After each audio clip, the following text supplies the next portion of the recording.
At this point, I have his deck locked.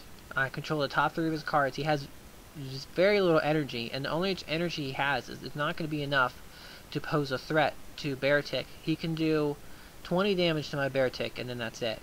I will lock it down with Sheer Cold. Sheer Cold followed by Icicle Crash is enough to knock out Zekrom's. That's 130 damage. So I second sight his deck, and he has 2 Duozens and a Psychic. So I decided to give him the 2 Duozens because it doesn't matter. Even if he evolves, at this point I decided to let him have Reiunclus because it would just, it would prolong it. If I had to give him something, it would be Reiunclus, but it doesn't matter. So I just decided to attach the double colorless to Beartic, even though it's 1 energy too much. I just wanted to knock out that Reshiram, because now I'm just going to go ahead and try taking some prizes. Because like I said, his deck's locked, and that's the whole point of this deck. With Beartic active, I can Sheer Cold, which will prevent his active Pokemon from attacking, and with Slowking on the bench, I can control the cards he draws, and then my Weaviles keep coming in and out of play, will strip any important cards out of his hand. So I go ahead and do get the Super Scoop Up and play it, which means, and get heads, which means I got 3 out of 4 heads this game, which is nice. That's like what I want to see. So I decided just to play it. It's force a habit. I just want to get used to it more and more. And I get rid of his Flower Shop Lady because he could put some Pokemon back into his deck.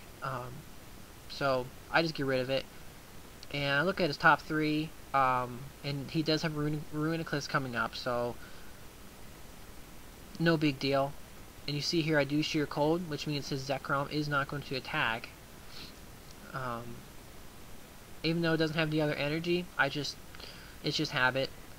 Because 50 plus 80 is 13 or 130. So he evolves his 2 Solosis into those Duozens. I just go ahead and second sight again. Yeah, there's Pokemon Catcher. I don't want him to have that. And looking at these 3,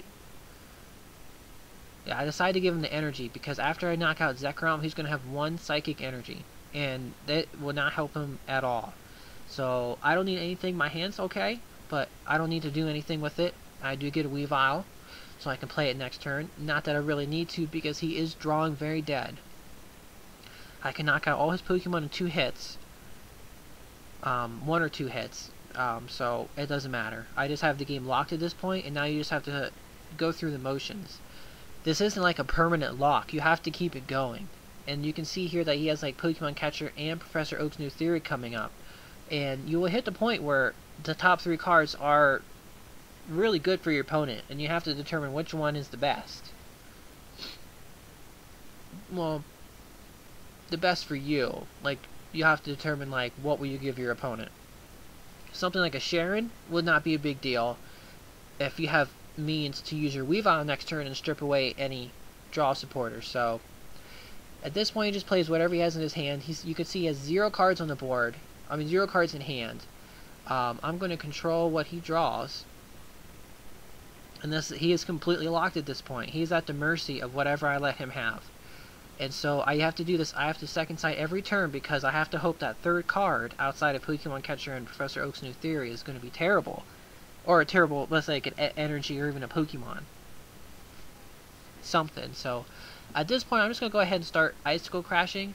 Although you will notice that I have pretty much just been drawing a card and attacking because I am completely set up. I don't have any energies, or else I would build my second Beartic, and I don't want to Professor Juniper away with hand. I have everything I absolutely need to have this game locked down. And you can see at this point, I don't think my opponent realizes this.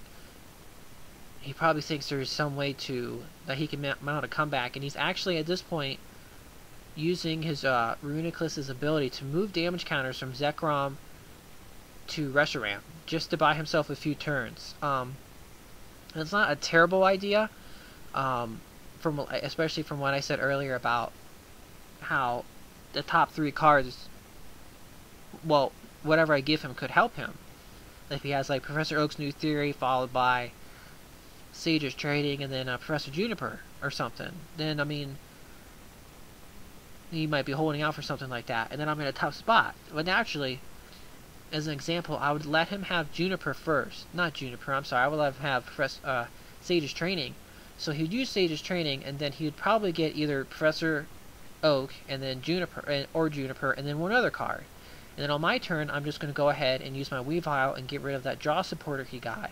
And then he's just back to square zero. He doesn't have anything. So you see here a second sight again, and luckily there's a Pokemon collector. So I decided to give it to him because his bench is full. He can't. There's no basic Pokemon that'll help him. And an Icicle Crash. And that's it. This is all I can do until I draw, say, a double colorless or another energy. And I did draw water energy for my Beartic. For my Cubchoo that will become a Beartic.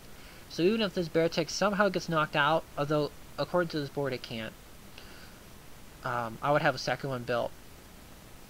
But at this point, he doesn't really have a whole lot on the field, and I have the game locked. And that's the whole point of this deck. And this deck has a very strong matchup against, at pretty much any deck, as long as you can lock them down. Now there are obviously some decks that could be much faster and could run through you. And you just have to deal with that. But if you go first and you get, say, a Sneasel or a couple Sneasels and a Slowking or Slowpoke benched or whatever, and then next turn you can hit a Weavile followed by a Slowking, well then you establish your lock. As long as you have those two, Weavile and Slowking in play, then everything else just falls into place. So, and when I gave him Pokemon Collector, I also had him shuffle his deck, which is actually kind of helpful in this case. I don't want him to have twins because he is losing. I decided to give him Gothitelle because he doesn't have Gothorita yet. And here I'm just going to Icicle Crash. He has been moving his damage counters, and he put that his Zekrom had 10 hit points away from being knocked out even after an Icicle Crash. So I don't know if he's going to... I don't know if he wants to keep moving the damage. You can see he doesn't, because I'm pretty sure he realizes that there is nothing he can do. I decided to get rid of that Gothitelle because I do see what his next two cards are. And I just don't want him to have it. I mean, it just would take too long to knock out. And at this point, I just want to knock out whatever I can in like one hit. And you can see here he has the Oaks and the Twins. And I don't want him to either. So I decided just to give him the Gothorita. I evolve into a Beartic, and I just Icicle Crash again.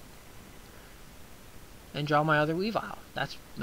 They're all three of them are prized, which is very unfortunate, but I don't know if that's a program thing, but it happens. So, and he draws a Gothorita. He's just going to evolve, but I can knock it out in one hit. I can knock out anything he has in one hit outside of Reiunclus. That would actually take two because it has 90 hit points. But he's probably looking and he realizes there's nothing he can do. I have him completely locked down. He evolves, and even if he discarded the energy, I do have Junk Arm and Super Scoop Up. I would have just Super Scooped up my Beartic on the bench and got an energy from that, and then knocked out his Gothorita. So, alright, well that's the point. That's this new deck here. I hope you enjoyed it, and I hope to have some more videos up in the future. Make sure to subscribe, and thank you for watching.